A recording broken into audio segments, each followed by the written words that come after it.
오늘 예레미야 16장 1절로부터 13절까지 말씀을 읽었습니다. 16장 1절로 13절 말씀을 읽으면서 우리는 이스라엘 백성들의 패망에 대하여 그들 자신이 매우 이해할 수 없는 그런 일이라고 그들은 생각했을 것입니다. 오늘날 말로 따지면 그들은 사뭇 멘붕이었을 것이다, 이렇게 사료됩니다. 왜 그럴까요? 하나님께서 왜 이렇게 했는지 그들은 왜 이해를 못할까요? 그들이 왜 자기들이 심판을 받는지 그 이유에 대해서 전혀 모르기 때문입니다. 사람은 자기가 생각하고 싶은 대로, 자기가 생각하는 대로 삶의 모든 정보를 받아들이고 이해하게 되어 있습니다. 저는 그게 참 신기했습니다. 그러니까 듣고 이해해서 그것을 따르는 것이 아니라 자기가 믿는 대로 듣고 행동한다는 겁니다. 그 믿음이 얼마나 중요합니까? 그래서 아무리 설교를 해도 사람들은 자기가 익숙한 대로 생활하기 마련입니다. 그것들이 일반 인문학 책에서도 그렇게 나와 있고 성경을 통해서 우리 목회 현장에서 그것은 매우 확실히 드러나게 되어 있죠. 하나님은 그들을 왜 심판하실까? 그 이유에 대해서 먼저 압시다. 그래서 우리 10절부터 왜 하나님은 우리를 심판하셨는지에 대해서 그 이유를 먼저 좀 알아야겠습니다. 10절에 보니까 내가 이 모든 말로 백성에게 말할 때에 그들이 내게 묻기를 여호와께서 우리에게 이 모든 큰 죄악을 선포하심은 어찌 됨이며 우리의 죄악은 무엇이며 우리가 우리 하나님 여호와께 범한 죄는 무엇이냐 하거든. 우리가 왜 하나님 앞에 이런 심판을 받느냐라고 누가 묻는다면, 그래 우리가 무슨 죄를 졌느냐라고 말하면 너는 분명히 알게 하라는 것입니다. 여러분, 이것이 바로 이스라엘 백성들의 문제 아니겠습니까? 자신들이 행한 그 죄도, 자신들이 살아가는 것이 내가 뭘 잘못했는데? 라고 오히려 되묻는다는 것이죠. 그들의 죄는 무엇이었습니까? 그러면 하나님께서는 이 예레미야에게 다음과 같이 분명히 말해주라라고 말합니다. 11절에 답이 있죠. 너는 그들에게 이렇게 말해라. 여호와께서 말씀하시되 너희 조상들이 나를 버리고 다른 신들을 따라 그들을 섬겼기 때문이다. 쉽게 얘기하면 하나님을 섬기지 않고 세상을 따라가고 세상 사람처럼 살았기 때문에 너 멸망했어 라고 말하는 것입니다. 어쩌면 불신자들에게 이 얘기를 들으면 되게 이게 코웃음밖에 나오지 않을 얘기입니다. 우리가 왜 망했을까? 우리 이 땅에 또한 교회들은 왜 오늘날 이렇게 연약해졌을까? 여러 가지 이유가 있겠습니다만 오늘 이 예레미야 말씀으로 따져보게 된다면 다른 신을 따라 그들을 섬겼기 때문이고 하나님의 율법의 말씀에서 떠났기 때문이라는 것입니다. 왜 이스라엘은 이런 이유 때문에 바벨론이라는 나라에서 멸망을 받고 그 처절한 고통의 세월을 살게 되었을까요? 그것은 이스라엘 민족의 정체성 때문입니다. 우리가 이스라엘의 시작을 우리 아브라함으로 보게 됩니다. 물론 우리를 만드신 하나님께로부터 이 아담으로부터 우리가 시작되지만 이스라엘의 민족, 이스라엘의 국가 형성은 아브라함으로부터 시작됩니다. 그래서 아브라함을 믿음의 조상 이렇게 말하죠. 그래서 아브라함부터 시작해서 그의 믿음의 조상들 이삭, 야곱, 요셉 이렇게 지내면서 그들은 가나안으로 이주를 하여 약 70명이 넘는 인원들이 400년 만에 60만이 넘는 그런 대민족이 형성되었죠. 그래서 하나님은 그 애굽에서 그들을 출애굽시키지 않으셨습니까?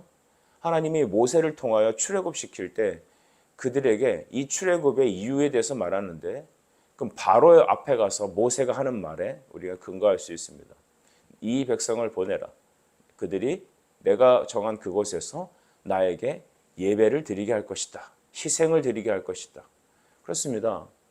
이스라엘의 여러분 출애굽의 목적은 바로 하나님을 향한 예배입니다. 그러면 왜 가나안 땅이었습니까? 그 가나안이 죄가 관영하여 즉 죄가 가득 찼기 때문에 그 땅이 그들을 이렇게 토해낸 것입니다. 그래서 가나안에 들어가 그 7 족속들을 싹 정리해서 몰아내고 그곳에서 이 12지파는 이제 땅을 나누어서 그곳에서 정착하여 살면서 하나님 말씀 중심으로 주님 중심으로 또 예배하는 예배 중심으로 그곳에 살고 또한 그 일대 모든 세상을 향하여 하나님의 말씀을 가르치고 하나님을 전하도록, 예수 그리스도를 전하도록 하기 위하여 그들은 출애굽했고 가나안에 정착하게 했고, 그래서 그들에게 율법의 말씀과 예배를 주신 것입니다. 이것이 그들의 이유였는데 지금 하나님의 목적과 그들은 전혀 다른 방향으로 이제 살아가게 된 거죠. 오히려 악하게, 심지어는 이방 백성보다 더 우상을 열렬히 섬기고, 그들은 하나님 말씀은 저버리고 자기 소견에 오른 대로 세상을 살았습니다. 끊임없는 선지자들의 메시지와 수많은 하나님의 어떤 회유에도 불구하고, 가르침에도 불구하고 그들은 목이 곧은 백성으로 철저하게 자기 중심으로 우상을 따르며 하나님을 경노케 하였죠. 그들의 여러분 존재 목적은 하나님을 예배함이었습니다. 이스라엘의 존재 목적은 말씀에 순종함이었습니다. 이스라엘의 사명은 자기뿐만 아니라 열방에 하나님의 복음을 전하고 예수 그리스도의 말씀으로 그들이 열방이 하나님께 돌아오게 하는 그런 역할을 하는 것이었습니다. 선생의 역할이요, 등대의 역할이었습니다. 하지만 그들은 지금 형국이 어떻습니까? 오히려 이방을 더 본받기에 여러분 혈안이 되어 있었죠. 그래서 그들은 하나님이 보내신, 세우신 그 목적에서 이탈하였기에 하나님은 그들을 버리시게 된 것입니다. 여러분, 교회 사명은 무엇인가? 우리 성도들의 여러분 삶의 목적은 무엇인가? 나의 나된 그 이유는 무엇인가? 그것은 하나님을 위해서입니다. 우리는 예수 그리스도를 위해 살아가는 것이죠. 우리는 예배하기 위해 살아가는 것입니다. 오늘 이 말씀을 들으며 우리는 다시 궤도를 수정해야 될 때가 되지 않았습니까? 결국 그 결과 13절부터 보게 되면 내가 너희를 이 땅에 쫓아내어 너희와 너희 조상들이 알지 못하던 땅으로 이르게 할 것이다. 하나님은 그들을 자기들이 전혀 알지도 못하는, 즉 바벨론으로 포로로 끌려가게 하실 것이다 라고 말한 것입니다. 나는 너에게 더 이상 은혜를 베풀지 않겠다라고 말하는 것이죠. 오늘날에 여러분 우리가 예배가 없습니까? 예배 있습니다. 어제도 우리 주일 예배 드렸습니다. 여러분 우리가 크리스천이 아닙니까? 우린 자체적으로 크리스천이라고 합니다. 여러분 우리는 이교도를 따릅니까? 아니죠. 우리는 예수님을 따른다고 말합니다. 삶의 어려운 순간마다 우리는 몸부림치면서 찬송을 틀고 하나님 말씀을 읽고 우리는 나는 크리스천이라고 얘기를 합니다. 그런데 여러분 우리의 삶의 중심은, 우리의 삶의 지향성이 과연 그리스도를 향하고 있는지를 점검해야 합니다. 이스라엘 백성들도 우리로 따지면 주일 성수했을 것입니다. 그들도 하나님 앞에 드려야 할 예물을 드렸겠죠. 그들도 여러분 삶에서 말씀을 읽었을 수도 있습니다. 그런데 하나님은 그들을 왜 재앙을 선포하시죠? 그들의 삶의 목적이 하나님이 아니라 바로 자기 자신이었고 우상이었고 이방을 쫓아가는 그런 지향성 때문이었습니다. 여러분 그것을 통하여 하나님은 예레미야에게 너의 인생에서 앞으로 다음과 같이 내가 명령한 대로 행동해서 사람들이 너의 행동을 기이하게 보게 하라는 것이죠. 그래서 어떤 기이한 일을 하느냐? 첫 번째, 너는 혼인하지 말라는 것이죠.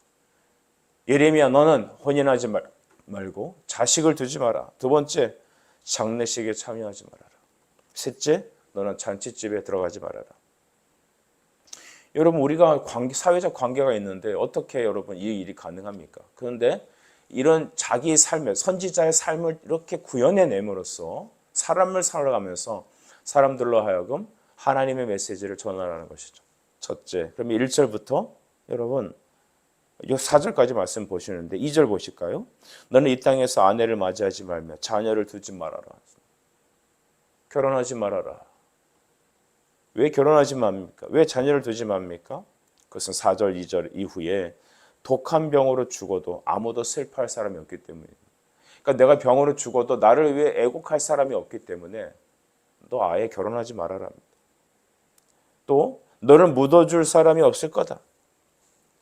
그 시체가 사람들의 칼로 기근으로 망하고 시체가 공중의 새와 땅의 짐승밥이 될 것이기 때문에 이스라엘 이후의 형국이 얼마나 끔찍하고 비참할지에 대하여 하나님은 이렇게 말해주면서 너 그래서 결혼하지 말고 자식을 두지 말아라. 너의 인생을 통하여 그렇게 구현해내면서 하나님의 이 메시지를 전하라는 것입니다. 두 번째는 무엇이었습니까? 5절 이후에 5절 볼까요? 또 이와 같이 말씀하실 때 초상집에 들어가지 말라. 가서 통곡하며 그들을 위하여 애곡하지 말아라 라고 했습니다. 여러분, 사람이 초상을 당하면 장례가 나면 가서 무조건 가서 참여해야 이제 애통함을 나눠줘야죠. 그 관계죠. 교회에서도 여러분, 우리가 잔치는 못 가도 반드시 참여해야 되는 게 장례입니다. 여러분, 슬픔을 당한 가족들 위로하고 그리고 함께 슬픔을 나눠야죠. 그게 인간된 마땅한 도리 아닐까요? 근데 하나님 그거 하지 말라고 합니다. 너 초상집 가지 말아라. 통곡하고 애곡하지 말아라. 왜냐하면 중반절에 보면 이 백성에게서 나의 평강을 뺐으며 인자와 사랑을 제했기 때문이다. 너희에게 이제는 평강이 없을 거기 때문에 너를 향한 너의 사랑과 하나님의 그 인자하심, 즉 성부의 그 아버지의 사랑됨을 아버지께서 빼으셨다라는 것입니다. 6절에는 너는 매장되지 못할 거고 너를 위하여 곡하는 사람이 없을 것이다. 사람들이 물으면 왜 당신은 초상집에 안 가십니까? 라고 말하면 이렇게 말하라는 겁니다. 너희는 매장되지 못할 것이고 너희들을 위하여 애국할 사람이 없을 것이다. 즉 모든 사람이 끌려가거나 초토화될 것이기 때문에 더 이상 이 땅에 소망이 없다는 것이죠. 그가 장례식에 참여하지 않으므로 애곡하지 않으므로 여러분 하나님의 인자가 거두어졌음을 너의 인생을 통하여 구현하라는 것입니다. 너무 하시는 것 같죠? 너무 애통하죠. 너무 비참하죠, 여러분. 여기서 끝나지 않습니다. 8절 이후에 보면 잔치에 참여하지 말라고 말합니다. 8절 너는 잔치집에 들어가서 그들과 함께 앉아 먹거나 마시지 말라 했습니다. 여러분 왜 그렇습니까? 9절을 보니까 기뻐하는 소리와 즐거워하는 소리와 신랑의 소리와 신부의 소리를 내가 끊어지게 할 것이기 때문이다. 더 이상 결혼이 너의 땅에 없을 것이다. 또 우리가 잔치하는 경우는 뭐 있습니까? 결혼잔치 있고 또 아이들이 태어나면 뭐 돌잔치도 있고 많죠. 그냥 잔치가 많이 있습니다. 그 결혼하는 결혼잔치. 근데 그 땅에 앞으로 결혼이 없을 것이고 자식 태어나는 소리가 없을 것이다. 여러분 점점 보니까 우리 사회가 이렇게 되어가고 있는 것 같지 않습니까? 사람들이 결혼 안 해요. 자식을 안 낳아요. 어저께도 제가 끝나고 그냥 간단히 TV에서 어떤 프로를 하길래 봤더니 왜 이렇게 요즘 혼자 사는 사람들이 많습니까? 혼자 사는 사람들이 혼자 뭐 삶의 여유를 느낀다고 야외 가서 혼자 텐트 치고 고기 구워 먹고 뭐 혼자 사는 그런 혼자 자기만의 라이프를 이렇게 마치 고독을 즐기는 뭐 이렇게 현대의 트렌드처럼 이렇게 소개하는 TV 프로 너무 많습니다. 여러분 그들이 그게 멋있어서 개인적인 어떤 라이프 스타일이라서 그게 아닌 것 같아요. 사람들이 결혼하지 않습니다. 사람들이 즐겁고 나눌 일이 없습니다. 점점 어쩌면 이 예레미야 시대에는 전쟁으로 인하여서 그들이 앞으로 하나님의 심판으로 초토화되고 나라가 빼앗기고 포로로 끌려가기 때문에 그 땅에서는 이제 웃음소리가 없고 통곡할 사람이 없고 함께 웃어줄 하나님 평강이 없어져 버리기 때문에 하나님은 예레미야를 통해서 이렇게 하지 말라라고 그의 삶을 통해서 살아가면서 이렇게 삶을 구현해라. 나의 심판을 너의 인생으로 드러내라라고 주님은 말씀하시지만 오늘은 우리 현대인의 삶이 지금 이러한 하나님의 심판을 겪고 있는 것 같습니다. 여러분 많은 사람들이 우려하죠. 대한민국이 앞으로 몇십 년 후에 이 나라의 존재 자체가 과연 있을지에 대해서 의문이 드는 그런 통계 수치를 많이 드러냅니다. 어쩌면 이것이 이 땅을 향한 하나님의 심판이 아니겠습니까? 저는 오늘 이 말씀을 정리하면서 이 땅에서 아이 태어나는 소리가 없고 이 땅에서 슬퍼할 사람이 없어지고 또한 아내와 자녀를 두는 일이 없어지는 이것은 예레미야 시대에만 있는 것이 아닌 오늘을 살아가는 우리에게도 존재하는 것 같습니다. 하나님께서 가나안 백성들을 쫓아내신 이유가 무엇인지 다시 점검합시다. 레위기 18장 28절 말씀에 너희도 그 땅을 더럽히면 너희가 있기 전 주민을 토함같이 너희를 토하게 하노라. 토할까 하노라 라고 했습니다. 즉 그 땅에서 우상을 섬기고 하나님을 섬기지 않고 하나님을 경넉해 하면 하나님은 그 땅에서 그 주민들을 토해내게 하신다는 겁니다. 참 이게 더 놀라운 표현 아니겠습니까? 우리가 음식물을 잘못 먹거나 상한 걸 먹거나 내 속이 안 받으면 우리 속에 있다가 왜 이렇게 소화가 안 돼서 토하게 되는 경우가 있습니다. 소화를 할 능력이 없으니까. 그러니까 이 땅이 더 이상 그들의 이 배역함과 우상 섬김과 하나님을 섬기기 위해서 보름받은 사람들이 그 일을 감당하지 않는다면 땅이 그들을 토해내신다는 거죠. 이 가나안 족속들이 그 땅에 토해낸 것처럼 너희도 그 땅에서 토해낼 것이다. 그래서 이스라엘 백성들이 여호수아와 함께 가나안 족속들을 몰아낸 것처럼 너희도 우상 가운데 있으면 너희가 토해내져서 너희는 이 바벨론으로 끌려갈 것이다. 이것이 성경에서 하는 말씀입니다. 오늘 우리 대한민국의 상황을 봅시다. 무엇 때문인지, 왜 그런지 인구학자라든가 수많은 여러분 전문인들이 이런 이유 저런 이유를 많이 들지만 정확한 이유는 없습니다. 그러나 자세히 보면 예레미야 시대 때 있었던 하나님께서 그 선지자에게 주신 3가지 금지 목록, 결혼하지 말고 자식을 두지 말고 초상집에 들어가지 말고 그 다음에 잔치에 참여하지 말고 여러분 개인주의가 가족의 붕괴가 또한 여러분 극도의 여러분 결혼을 기피하고 자식을 낳지 않는 그 모든 것들은 현대인들이 자기 선택이 아닌 어쩌면 우리에게 임한 또 다른 예레미야 시대의 심판이 아닌지 사문 염려가 됩니다. 여러분 우리가 어떻게 이 문제를 해결해야 될까요? 하나님께서 이 말을 하는 것은 다시 여호와께 돌아가라는 것입니다. 너의 인생에 앞으로 좋은 일이 없을 것이다. 당연하다고 생각된 것이 당연하지 않을 것이다. 너는 그것에서 슬피 울며 너희들에게는 하나님의 인애가 거두어졌다. 여러분 이것을 바로 우리는 우리 현대에 살면서 이 풍요로운 대한민국에서 이렇게 살기 좋은 이 나라에서 지금 우리는 겪고 있습니다. 곳곳마다 큐어 축제를 못 열어 안달이고 곳곳마다 부패가 또한 강폭이 성행하고 묻지마 살인과 폭력과 기타 하나님을 잊고 수많은 사람들이 교회를 떠나고 하나님을 향한 참된 예배와 주님을 위해 살고자 하는 삶의 지향성이 사라져버린 자기중심적인 인생과 이 세상의 우상을 따라가는 여러분 오늘날 기독교인들과 교회 타락은 여러분 멀리에 사질 것이 아닙니다. 앞으로 우리에게 자식이 태어나는 소리와 결혼의 소식과 기쁨의 여러분 삶의 잔치의 나눔과 또한 초상집에서 애통하는 일들이 사라져버리는 이 고독사하는 일들이 점점 늘어나지 않겠습니까? 어떻게 해야 될까요? 여호와께 돌아가십시다. 성도 여러분, 우리 교회가 시작해야 합니다. 이 말씀을 듣는 여러분이 이 하나님의 말씀을 듣고 다시 참된 예배가 시작되어야 합니다. 저는 이 얘기를 마지막으로 성도님들 기도를 좀 부탁드립니다.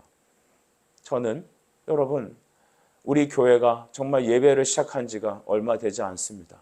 근데 벌써 우리가 이 세상의 문화를 따라가고 있지 않나 사뭇 염려됩니다. 우리는 참되게 예수님을 예배하기 위해서 모였습니다. 이 좁은 곳에서 정말로 어려운 곳에서 그렇게 여러분 우리는 하나님을 향한 예배 하나만을 붙잡고 주님을 향한 거룩한 말씀을 향하여 여러분 우리 모였습니다. 그런데 지금 우려되는 건 어쩌면 이스라엘 백성들처럼 어떤 종교 행위는 우리에게 있는데 우리의 마음이 그리스도께 가 있지 않는 것 같습니다. 주님을 향한 열정적인 예배와 하나님을 향한 우리의 온 마음에 쏟는 그런 거룩한 예배가 아니라 자꾸 세상을 닮아가고 있는 것 같습니다. 바알을 쫓고 있는 것 같습니다. 하나님 우리에게 경고하시는 거 아닐까요? 예레미야를 통하여서 우리에게 경고하시는 거 아닐까요? 여러분 기억하십시오. 남의 일이 아닙니다. 오늘 나에게 주시는 말씀입니다. 저는 우리라고도 말하지 않겠습니다. 나에게 주시는 말씀입니다. 혼인하지 말아라. 장례식에 참여하지 말아라. 잔치에 참여하지 말아라. 나는 너에게서 인애를 거두었다. 너에게 웃음이 없을 것이다. 위로가 없을 것이다. 그리고 너는 이 땅에서 그냥 흩어지는 존재가 될 것이다. 여러분, 하나님은 우리를 예배하는 백성으로 세우기 위하여, 삶의 중심이 그리스도께로 집중되기 위하여, 그리고 우리가 이 열방에 그리스도를 드러내는 예수의 여러분 증인이 되기 위하여 우리를 불렀습니다. 목사님, 저는 성도인데요. 왜 자꾸 저한테 그러시나요? 여러분, 예레미야 말씀을 보고 말씀을 향하여 여러분이 하나님께 물으십시오. 하나님은 예레미야를 통하여 이 아침에 여러분에게 권면하고 있습니다. 우리가 어디를 따를지, 이스라엘의 형국을 따를지, 아니면 우리가 돌이켜 참된 예배자, 우리의 온마음이 하나님께로 나아가는 그런 거룩한 예배자가 될지, 그것은 오늘 우리에게 하나님 말씀을 순종하느냐, 거기서 떠나 예레미야 시대에 이스라엘을 따라가느냐, 그 양단간에 있을 것입니다. 이 말씀을 듣고 다시 예배가, 다시 말씀 중심으로, 다시 우리의 삶의 지향성이 그리스도임을 깨로 돌아가기 위하여 오늘 이 아침에 여러분이 하나님 앞에 나와 기도하며 삶이 변화되기를, 온 마음이 변화되기를 간절히 부탁드립니다. 기도하겠습니다. 하나님, 예레미야 말씀이 우리에게 무겁습니다. 예레미야 말씀이 우리에게 삼은 아픕니다. 예레미야 말씀이 주님 나의 것임을 우리가 보게 됩니다. 나의 삶의 지향성이, 삶의 중심이, 나에게 주시는 삶의 예배가 어떠한지를 점검케 하셔서 나의 예배가 참되게 그리스도에게로, 자기 자신을 돌아보는 것이 아닌 자기 자신 중심으로 살아가는 것이 아닌 예수 중심, 말씀 중심, 그리고 그리스도 하나님의 교회 중심으로 우리가 다시 삶이 재조정되도록 이 아침에 역사해 주시옵소서. 예수 그리스도 이름으로 기도드립니다. 아멘.